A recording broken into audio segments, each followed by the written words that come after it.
నమస్తే, welcome to KK news. నేను Sridevi.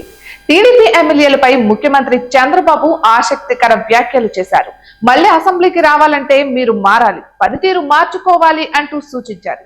Budget పై TDLP సమావేశం నిర్వహించిన చంద్రబాబు ఎంపీలు ఎమ్మెల్యేలకు కీలక సూచనలు చేశారు. ఆర్థికంగా ఎన్నో సమస్యలు ఉన్నా మంచి బడ్జెట్ ను తీసుకువచ్చామని, ఈ విషయాన్ని ప్రజల్లోకి తీసుకువెళ్లే బాధ్యత ఎంపీలు ఎమ్మెల్యేలదేనని చెప్పారు. రాష్ట్రం ఆర్థిక కష్టాల్లో ఉన్న మంచి బడ్జెట్ ను ప్రజలకు అందించామని ముఖ్యమంత్రి చంద్రబాబు అన్నారు. గత ప్రభుత్వ పాలనలో ఆర్థిక విధ్వంసం జరిగిందని, టీడీపీ కూటమి పాలనలో రాష్ట్ర ఆర్థిక పరిస్థితిని గాడిలో పెట్టేందుకు ప్రాధాన్యతనిచ్చినట్లుగా చెప్పారు.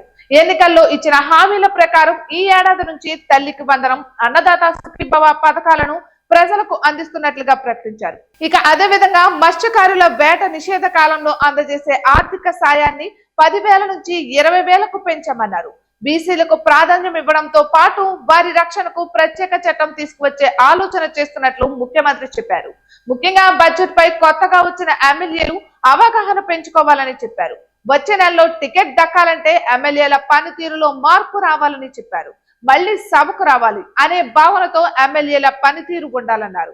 ఎంపీలు ఎమ్మెల్యేలు సమన్వయంతో ఉండాలని సూచించారు. ఎక్కడ గ్రూప్ తగాదాలను సహించేదే లేదని హెచ్చరించారు. ఇటువంటి మరెన్నో వీడియోస్ కోసం కేకే న్యూస్ తెలుగు ఛానల్ ని సబ్స్క్రైబ్ చేసుకోండి.